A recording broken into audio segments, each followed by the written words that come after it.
Voilà, bonjour à chacun, chacune, ceux que je n'ai pas pu saluer, bienvenue dans la maison du Seigneur. Nous allons passer un temps dans sa parole. Nous avions parlé, vous vous rappelez, mission impossible?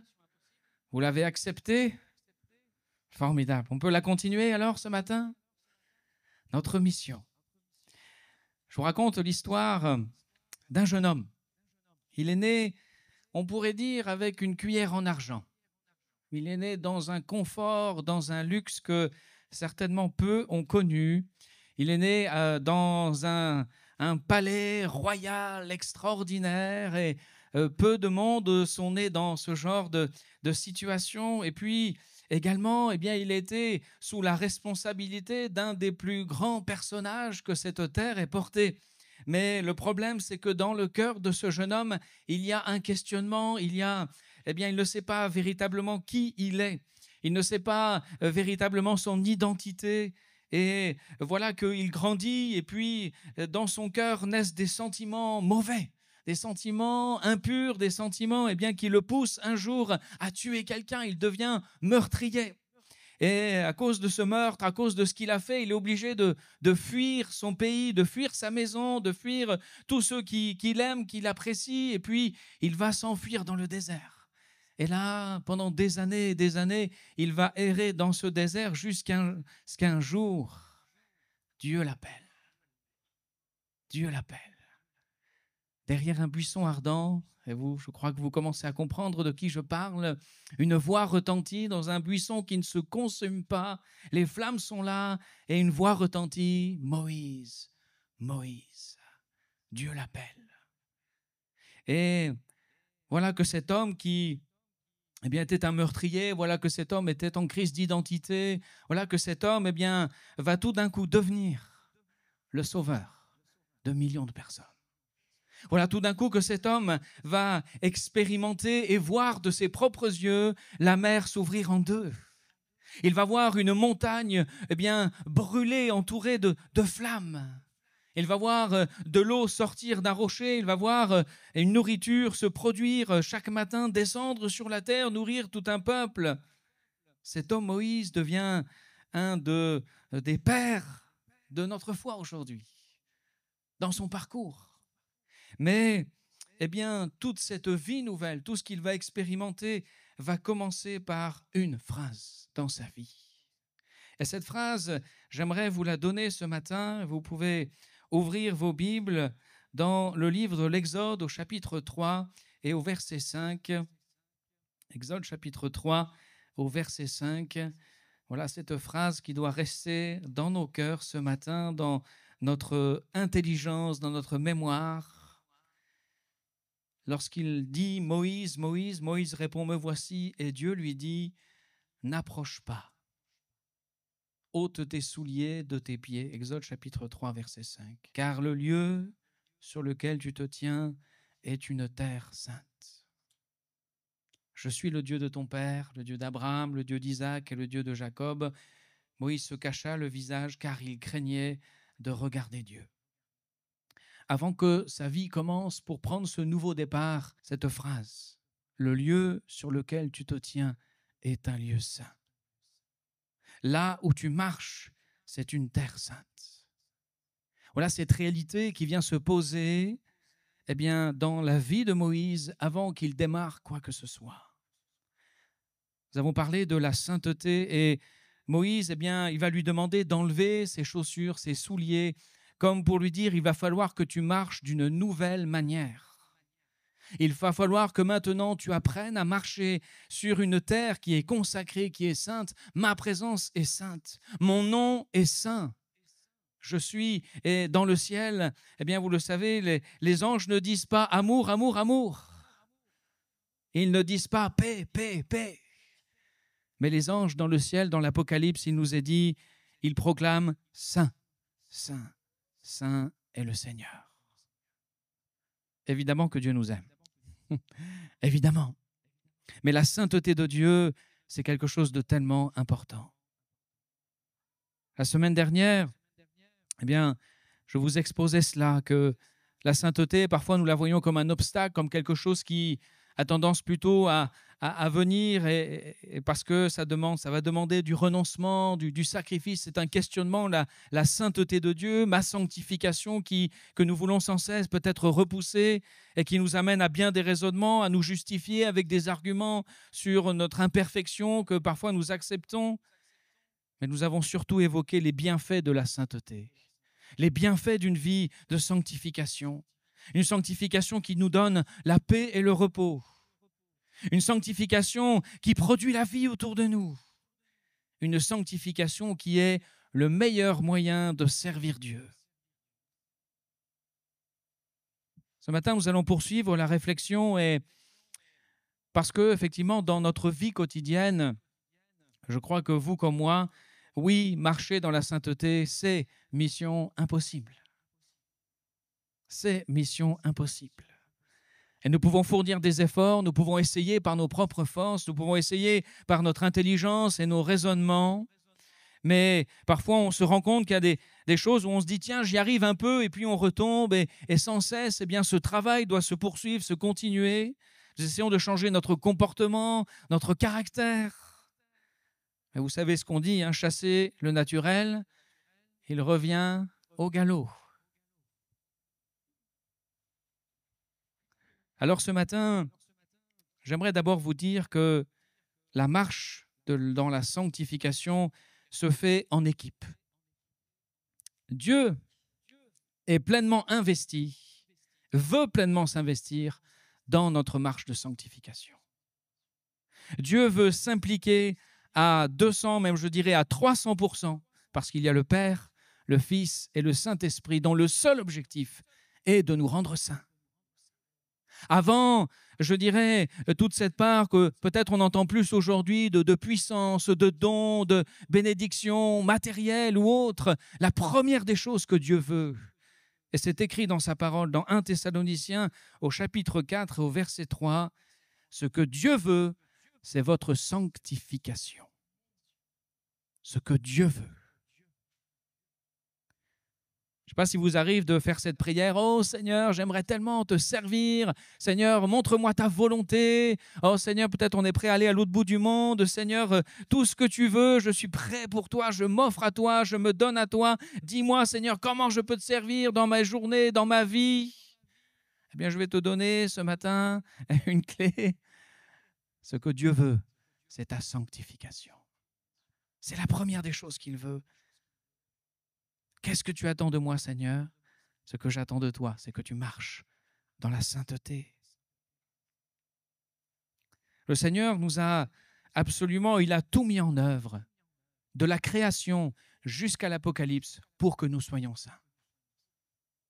C'est le plan parfait de Dieu, de nous emmener avec lui dans la vie éternelle, dans sa sainteté.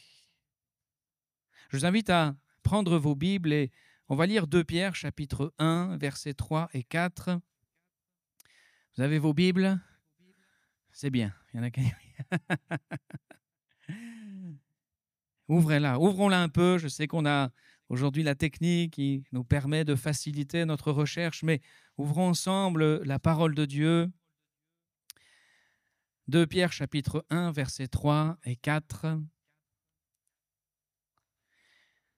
Il nous est dit, comme sa divine puissance, nous a donné tout ce qui contribue à la vie et à la piété, au moyen de la connaissance de celui qui nous a appelés par sa propre gloire et par sa vertu, lesquels nous assurent de sa part les plus grandes et les plus précieuses promesses, afin que par elles, vous deveniez participants de la nature divine, en fuyant la corruption qui existe dans le monde par la convoitise. Amen.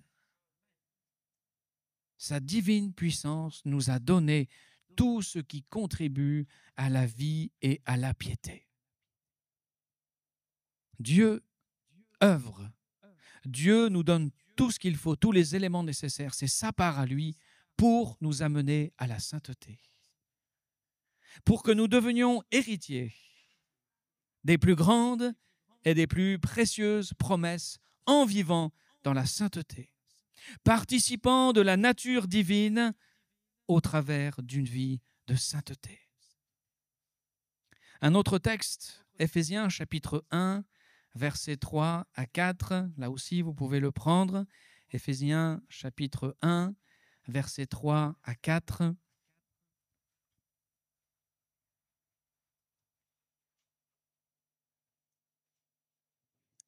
Éphésiens 1, verset 3, 4.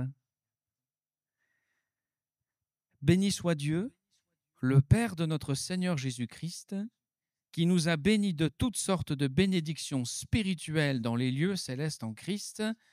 En lui, Dieu nous a élus avant la fondation du monde pour que nous soyons saints et irrépréhensibles devant lui. Dieu nous a bénis de toutes sortes de bénédictions spirituelles. J'aimerais m'arrêter sur ce verset pour vous dire que la première bénédiction que Dieu veut nous donner, c'est une bénédiction spirituelle. Je sais que nous avons des besoins et Dieu le sait aussi. Nous sommes souvent attachés à nos besoins ici-bas, à ce que Dieu pourvoit à nos besoins matériels. Il répond aux besoins de trouver un travail, d'avoir ce dont nous avons besoin pour vivre chaque jour. Oui, c'est une réalité. Mais la première bénédiction que Dieu nous donne, elle est spirituelle. C'est au travers de celle-là que nous pouvons absolument tout obtenir avec le Seigneur. C'est d'abord par une vie spirituelle connectée à Dieu, marchant dans la sainteté, que Dieu peut pourvoir à absolument tous nos besoins. Et là, je vous pose la question, combien de temps priez-vous pour vos besoins?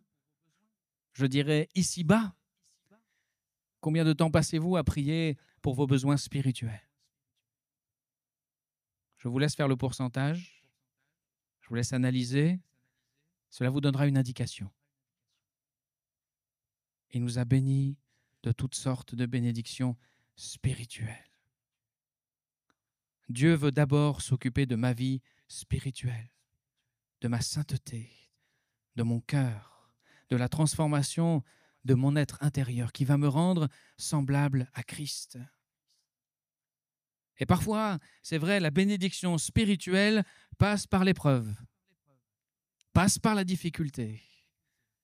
Et ce matin, j'aimerais vous encourager que peut-être au travers de vos épreuves et de vos difficultés, le Seigneur est en train d'œuvrer et de faire une œuvre de sanctification en vous.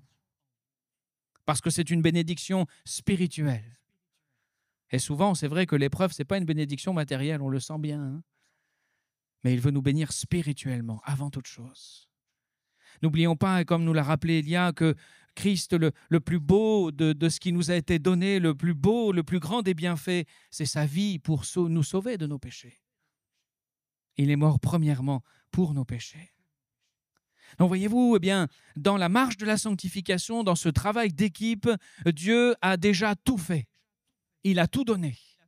Il nous a donné sa parole, il nous a donné le Saint-Esprit, il nous a donné Christ qui est mort à la croix. Donc Dieu, dans sa responsabilité, il nous a donné tout ce qui contribue. Alors si Dieu a fait sa part, il reste la nôtre. Notre part. Quelle est notre part dans cette marche? Comme je vous l'ai dit, essayer de se changer soi-même, c'est inutile quelque part. Parce que, dans la durée, ça ne va pas fonctionner. Par nos propres forces, par des efforts intenses. Si nous ne travaillons pas en équipe avec le Seigneur, nous allons nous décourager, nous allons être déçus de nous-mêmes et parfois, nous avons cette sensation de reculer, de dire « Mais Seigneur, je ne comprends pas, j'essaye, je n'y arrive pas. » Et le diable vient s'immiscer, tu es un mauvais chrétien, tu es une mauvaise chrétienne, tu n'es pas fidèle, tu n'y arriveras jamais, Jésus ne pourra pas te sauver, il ne t'aime plus, il ne te regarde plus. Pourquoi? Ce n'est pas notre part. Mais notre part, elle réside dans une volonté de cœur. Il y a une phrase que je trouve absolument magnifique et extraordinaire. Vous connaissez tous l'histoire du fils prodigue? C'est bon? Il prend les sous de papa, il va tout dépenser, et puis il se retrouve avec les cochons. Animal impur, se retrouve comme au plus bas de la société, alors qu'il avait tout. Et il y a cette phrase, et retenez-la, elle est tellement importante. Dans Luc chapitre 15, verset 17, il est écrit « Étant rentré en lui-même », il se dit. Étant rentré en lui-même, il se dit. Une autre traduction nous dit « Alors il se mit à réfléchir sur sa situation et il se dit ». Voyez-vous comment la vie de ce jeune homme a été transformée? Comment ce jeune homme a pu retrouver à nouveau, revenir dans la maison du Père? Je ne parle pas de comment le Père l'accepte, et vous connaissez cette histoire. Mais tout commence par un questionnement. Tout commence par un raisonnement. Étant entré en lui-même, il se mit à réfléchir. Et sa réflexion va le pousser à faire quelque chose, à retourner vers le Père, et le Père va tout faire. Le Père va lui remettre son vêtement, remettre l'anneau, va donner une bête pour faire un repas, inviter. C'est le Père qui va tout faire, mais la part du jeune homme et notre part étant entrée en lui-même. Il se mit à réfléchir sur sa situation. Il commence à réfléchir sur ce qui n'a pas été. Il commence à faire un point sur sa vie actuelle et se dit, mais voilà où j'en suis aujourd'hui. Est-ce que ça vous arrive de réfléchir sur vous-même? Est-ce que ça se passe bien? Pas toujours. Ça vous est arrivé de vous décevoir? Oh oui. Ça nous est arrivé de nous décevoir. Ça nous est arrivé de dire une parole et il y a des maris aujourd'hui, ce matin? Non, il n'y a pas de mari. Ça vous est déjà arrivé de lancer votre épouse avec une phrase? Elle a démarré au quart de tour. Vous n'avez rien compris, c'est parti dans tous les sens. Elle vous a ressorti les dossiers, vous a ressorti « oui, mais toi… » Là, je vois des maris qui font ce genre de phrase-là. À mon épouse, ça n'arrive jamais, mais non, c'est pas vrai. Des fois, mais une phrase, un oubli. Et comme si tout d'un coup, tout s'effondre. Tout s'effondre.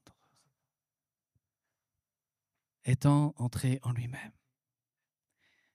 J'aimerais vous inviter ce matin à réfléchir sur votre vie. Vous savez, on passe beaucoup de temps à réfléchir à plein de choses aujourd'hui. On est tellement pris par le travail, on est tellement pris par les enfants, les activités. On est dans le je dirais, le monde aujourd'hui a l'impression que c'est TGV, quoi. L'impression que tout est si rapide, que tout va tellement vite. On est déjà en octobre, là. C'est-à-dire demain, c'est Noël. Vous pouvez commencer à réfléchir à vos prochaines vacances en juillet. On y est, ça y est, là, hein. Eh oui, perdez pas de temps, les réservations sont moins chères si on s'y prend à l'avance. Mais réfléchir sur nous-mêmes, réfléchir sur ma condition spirituelle, réfléchir sur toutes mes responsabilités. Est-ce que je suis un bon père? Est-ce que je suis un bon époux? Est-ce que je suis fidèle au Seigneur? Est-ce que je suis un bon collègue? Voyez-vous, réfléchir sur nous-mêmes. Dans toutes nos activités du quotidien, dans toutes nos responsabilités, dans tout ce qui nous incombe. Est-ce que je suis un bon ouvrier? Voyez-vous, réfléchir. Étant entré en lui-même, il se mit à réfléchir. Et là, bien sûr, c'est toutes sortes de questions qui peuvent venir. Finalement, est-ce que c'est normal d'avoir ce caractère? Est-ce que c'est normal d'avoir ces réactions? Est-ce que c'est normal qu'on me dise toujours les mêmes choses, les mêmes remarques et qu'il n'y a rien qui change? Est-ce normal peut-être sur notre vie spirituelle que je n'ai pas envie de passer du temps dans la prière? Je n'ai pas envie de lire la Bible qui est la parole de Dieu? Est-ce que c'est normal? Et ce matin, encore une fois, il n'y a aucune volonté de nous culpabiliser, mais de nous faire réfléchir.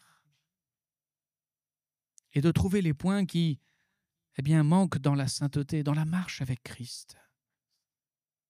Est-ce normal que dans mon cœur, il y ait de la rancune, de l'amertume?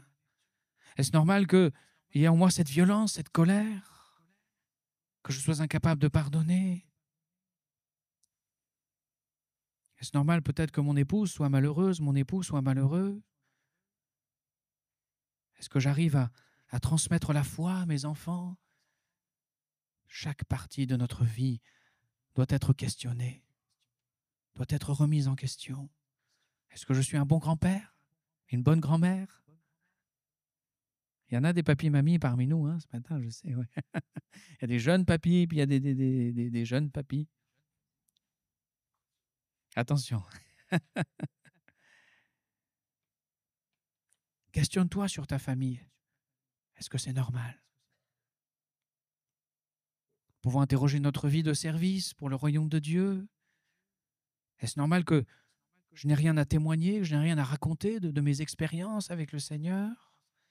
Est-ce que c'est normal peut-être dans mon travail que je ne marque pas de différence, moi qui appartiens à Christ?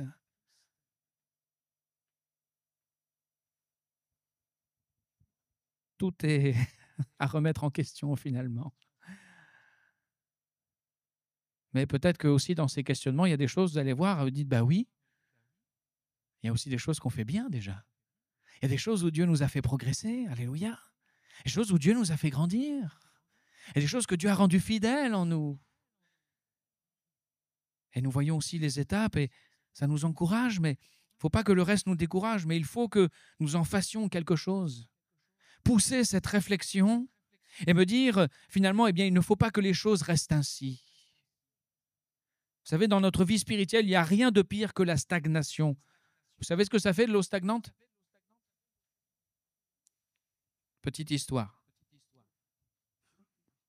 Mon fils, à l'âge d'1 an et demi, suçait des escargots. Ce qui visiblement a augmenté de façon significative ses défenses immunitaires, parce qu'il est très rarement malade. Petit conseil parental ce matin. Mais il s'avère qu'un jour, il n'y avait plus, fin de l'hiver, tout ça, puis on avait laissé un petit bac à sable et l'eau, il n'y avait plus, et puis l'eau était restée. Elle était stagnante, et puis bah, comme il se promène dans le jardin, il est à quatre pattes, puis à un moment, il boit l'eau stagnante. Voilà, nous avons passé quelques jours à l'hôpital, tout ça. On nous a demandé si on s'occupait bien de nos enfants. Ah oui, attention, hein, si on ne les mettait pas en danger. Aujourd'hui, attention à ce qu'on fait. Hein. Ouh là là. L'eau stagnante, que des désastres à l'intérieur. Eh bien, dans la vie spirituelle, quelque part, vous savez, quand on n'est plus habitué au changement, à la transformation, qu'on s'habitue à nous-mêmes, qu'on s'habitue à notre routine quotidienne, à la routine de notre vie spirituelle. Le dimanche, je vais au culte, voilà, je fais mes bonnes actions quelque part. Mais Dieu est là pour donner du sens à ce qu'on fait. Il y a un sens à être parent, il y a un sens à être grand-parent, il y a un sens à être collègue, il y a un sens et un but pour lequel Dieu m'a mis là. Dieu m'a mis peut-être à côté de ces voisins-là. Il y a un sens à tout ce que Dieu fait dans notre vie et la manière dont il nous conduit. Avec Dieu, rien n'est au hasard. Mais il faut chercher ce sens, étant rentré en lui-même. Parce que ne croyons pas que cette marche dans la sanctification, elle se fait de façon automatique. Non. Elle nécessite un engagement et une décision. Elle nécessite une réflexion. Et d'ailleurs, le texte que je vous partageais tout à l'heure sur le fils prodigue, une autre traduction nous dit aussi « étant revenu à lui-même ». Comme si tout d'un coup, il se réveille et il se dit « voilà, ma situation aujourd'hui, mais finalement, ce n'est pas normal ». J'étais dans la maison de mon père, j'avais tout, mon père était là, j'avais le confort, j'avais tout ce dont j'avais besoin, je n'avais pas à me questionner sur le lendemain, ma vie était dans la sainteté, dans la protection du Père. À un moment, comme s'il se réveille et se dit « Ouh là là !» Peut-être que ce matin, Dieu voudrait que tu te réveilles. Et dire « Mais ouh là là, qu'est-ce que je suis en train de faire? Je suis en train de ruiner ma vie spirituelle, peut-être mon couple, ma famille, ouh là, mais il faut que je me réveille. » Il ne faut pas que les choses restent comme ça. Étant revenu à lui-même, il se dit, n'ont-ils pas, même les mercenaires dans la maison de mon père ont du pain en abondance. Il sort de sa monotonie, de ses habitudes, de son laisser-aller, et il s'engage. J'irai. J'irai. Est-ce que tu veux aller ce matin?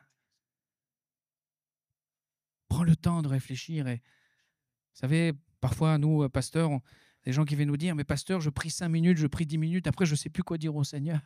Ça vous est déjà arrivé, peut-être, certainement. J'ai l'impression que ça y est, j'ai tout raconté, quoi, j'ai fait un peu le tour de la journée. Bon. Moi, je vais vous dire, réfléchissez et faites une liste. Seigneur, dans ce domaine-là, voilà ce qu'il faut que ça change, voilà ce qui doit changer. Hop, hop, et vous allez voir. Oh, la liste de sanctification qui s'agrandit et qui s'agrandit. Et quand vous allez aller voir le Seigneur, de dire, Seigneur, j'irai. Voilà. Voilà ce que je veux voir changer, Seigneur. Ça, j'en peux plus. Ça, j'en ai marre. Je veux plus être comme ça. Il faut que tu me changes. Et là, le travail d'équipe s'engage. La marche de sanctification s'engage. Pourquoi ? Parce que, eh bien, comme je vous l'ai dit, la volonté de Dieu, c'est de nous sanctifier. Donc, quand nous approchons de lui avec ce désir, Dieu ne peut que répondre. Dieu ne peut que répondre. Vous savez, parfois, on ne sait pas si nos prières vont être exaucées. Des fois, on prie, on dit peut-être je prie bien, peut-être je ne prie pas bien. Est-ce vraiment ta volonté, Seigneur ? Je peux vous assurer une chose, c'est que vouloir être saint, ce sera toujours, toujours dans la volonté de Dieu. Pourquoi ? Et plus que cela, parce que parfois, dans notre réflexion, nous arrivons à une pensée, en tout cas, à se dire que oui, finalement, je n'ai pas envie. Vous savez, même quand vous n'avez pas envie d'aller vers Dieu, allez lui dire. Dire, Seigneur, je n'ai pas envie d'aller vers toi. Seigneur, je n'ai pas envie de changer. Allez lui dire. Oui, de toute façon, il le sait déjà. Ah oui, pas de surprise, je le savais déjà. J'avais compris. Pourquoi ? Parce qu'il est écrit dans Philippiens au chapitre 2 et au verset 12 et 13, c'est Dieu qui produit en vous le vouloir et le faire selon son bon plaisir. Non seulement Dieu peut transformer ta vie, mais plus que cela, il peut te donner envie de changer ce que tu n'as pas envie de changer. Waouh! Est-ce qu'on n'a pas un Dieu merveilleux quand même? Et on ne profite pas de ça. Vous avez déjà vu le film La Croix et le Poignard ? Et le témoignage de Nicky Cruz et cette prière qu'il a faite, dire « Seigneur, je ne t'aime pas !» Wow, la louange le dimanche matin, pour reprendre derrière. Il a dit « Je ne te connais pas, je ne t'aime pas, mais si tu existes vraiment, et si tu m'aimes tel que je suis, alors aujourd'hui je veux te rencontrer. » Avec une parole, avec une prière, la vie d'un homme a changé. Il a conduit des millions d'âmes à Christ. Waouh! Dieu a créé en lui vouloir et le faire.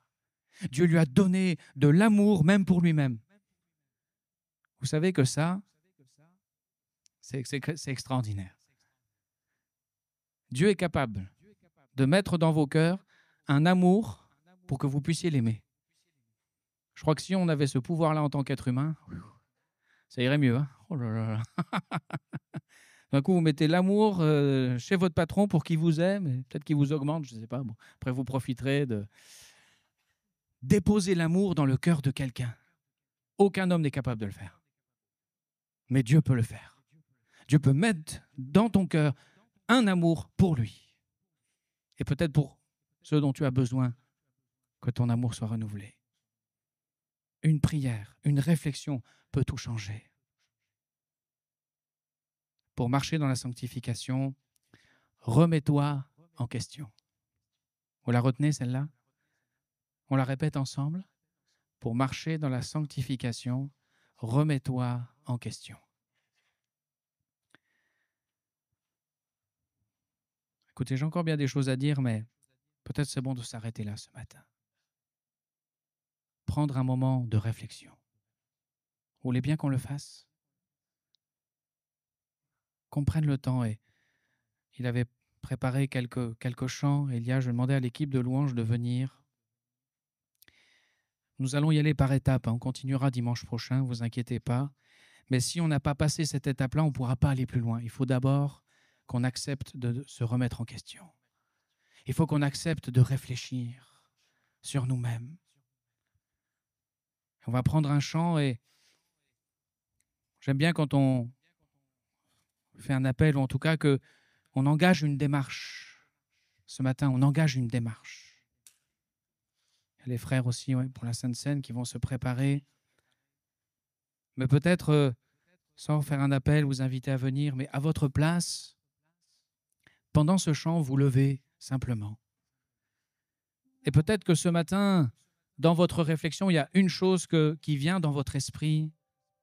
Il y a une réflexion qui se pose et vous dites ça, Seigneur, il faut vraiment que ça change. Et il faut mettre un nom sur ce que vous voulez qui change ce matin. Peu importe ce que c'est, mais dites-le au Seigneur. Dire, Seigneur, voilà ce que je pose devant toi ce matin. Voilà ma réflexion, voilà quand je fais le point sur ma vie. Peut-être c'est un point dans ta vie spirituelle, peut-être c'est dans ta vie personnelle, dans ta vie de famille, de couple, de parents, de collègues, je ne sais pas, peu importe. Et de dire, Seigneur, ça, il faut que ça change. Peut-être que tu n'as même pas envie que ça change, mais tu sais que ça doit changer. Et tu peux le dire au Seigneur ce matin. Prendre ce chant vient me transformer. C'est la place à Elia. Et peut-être, quand même, si vous le souhaitez, peut-être juste venir sur le devant. Et avec les pasteurs, on veut prier avec vous, mais vous allez nous dire ce que vous voulez voir changer. Ne venez pas, je dirais, un appel de plus, juste pour venir sur le devant et réfléchissez, dites, voilà ce que je veux de la part du Seigneur qui change dans ma vie. Et je viens comme un pas de foi devant et nous, on va juste prier avec vous. Vous nous dites ce que vous voulez qu'il change et on prie. Et le Seigneur, je crois, veut le faire, va le faire. Parce qu'il est celui qui nous sanctifie. Alléluia. Prendre ce chant ensemble. Et puis si vous le souhaitez, déjà, peut-être juste à votre place, levez-vous. Et si vous en voulez plus, parce que peut-être il y a quelque chose de vraiment difficile ou vous avez essayé, vous avez lutté, ça n'a pas fonctionné, eh bien vous venez devant et nous, on va prier avec vous.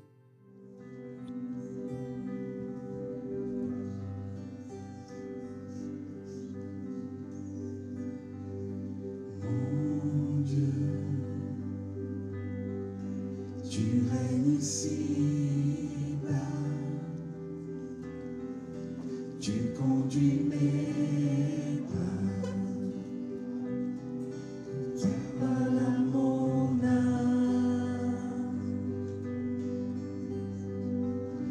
Mon Dieu, tu m'attires à toi, je ressens tes bras. Ta voix qui me garde. Si mes vents me freinent, la mer se déchaîne, tu es près de moi. Et dans le chaos, tu es mon repos, tu restes le même. Ma confiance est en toi, Jésus, mon roi. Je m'accroche à tes promesses. Je puise l'amour et la paix en toi. Je te redirai sans cesse. Je t'aime à jamais. Et pour l'éternité, je t'aime à jamais. Oui, pour l'éternité.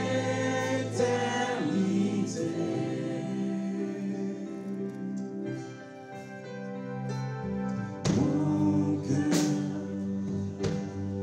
chante tes merveilles. Toi l'ami fidèle, tu es mon sauveur. Ta grâce se répand du ciel, amour sans pareil. Tu es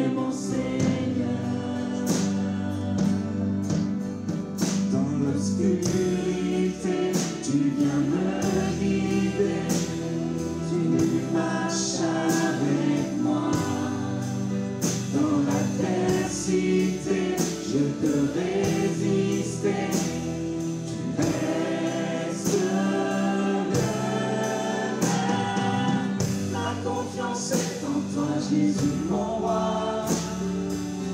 Je m'accroche à tes promesses.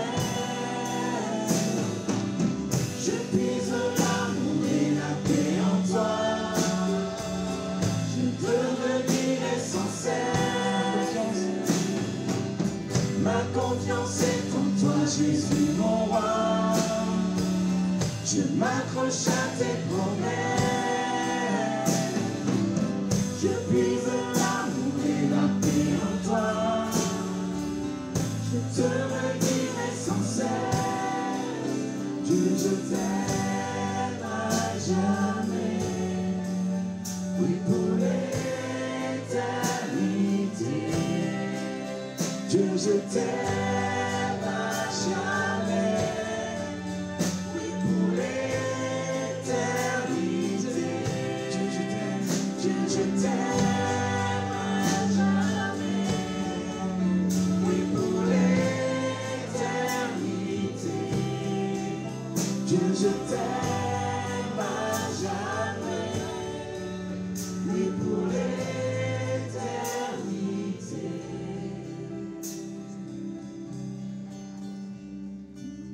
Ma confiance est en toi, Jésus, mon roi. Je m'accroche à tes promesses. Je puise l'amour et la paix en toi.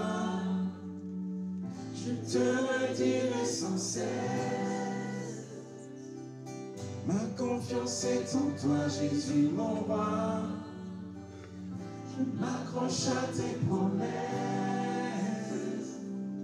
Je puise l'amour et la paix en toi. Je te redirai sans cesse. Dieu, je t'aime à jamais. Oui, pour l'éternité.